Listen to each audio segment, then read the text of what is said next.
Michael Matthews, certainement très bon en contre-la-montre, mais il risque de perdre son maillot jaune sur cette étape.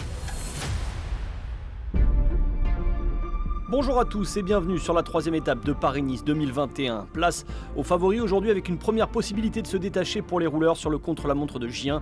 14,4 km au bord de Loire avec une arrivée pentue sur les 400 derniers mètres, mais pas de quoi effrayer les coureurs.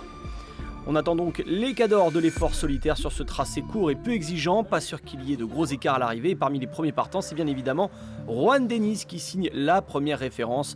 L'Australien de l'équipe Ineos Grenadier, double champion du monde de la discipline 2018 et 2019, boucle le circuit en 17 minutes et 47 secondes à plus de 48 km/h de moyenne. Tony Martin, l'Allemand de la Jumbo-Visma, quadruple champion du monde de contre-la-montre, termine lui à 14 secondes de Dennis, qui semble donc bien remis de ses différentes chutes survenues lors de la première étape.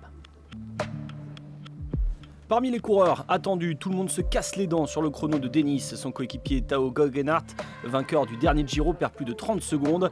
Maximilian Schachmann, vainqueur sortant, limite la casse et perd 9 secondes sur Dennis, alors que Steven Kruijswijk de la Jumbo-Visma fait bonne figure à 7 secondes.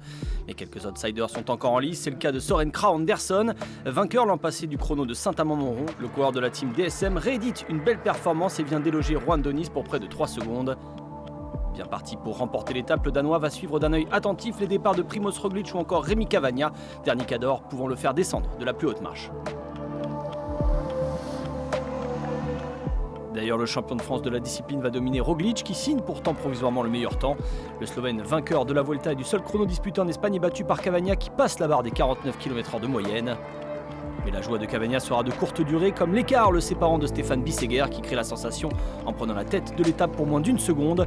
Le Suisse d'IF Pro Cycling, spécialiste de la piste, montre toute sa vélocité sur ce parcours. Bissegger va d'ailleurs faire la grosse opération de la journée en prenant également le maillot jaune à un Michael Matthews qui se sera battu jusqu'au bout pour le garder.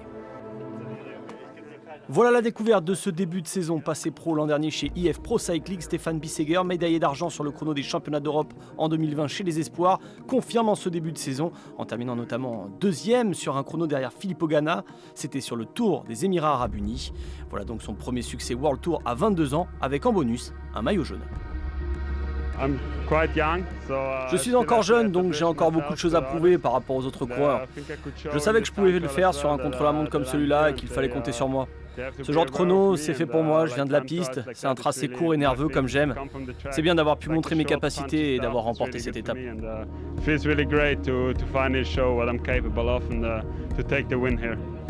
Stefan Bissegger remporte donc cette étape pour moins d'une seconde devant Rémi Cavagna et Primož Roglič. Rien que ça, Juan Dennis échoue à la 6e place. Les écarts restent minimes. Premier succès cette saison également pour IF Education Nippo. Pour Stefan Bissegger, cela reste suffisant pour prendre le maillot jaune et blanc devant Cavagna et Roglič, toujours eux, le Slovène qui semble en excellente position dans sa quête d'un premier Paris-Nice. Pour le classement par points, pas de changement. Sam Bennett s'élancera demain avec sa tunique verte alors que Fabien Doubet devra lutter pour garder son maillot à poids à Chirouble.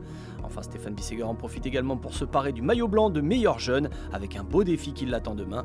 Conserver sa tunique de leader au sommet du col de Durbiz à Chirouble, premier sommet de ce Paris-Nice 2021.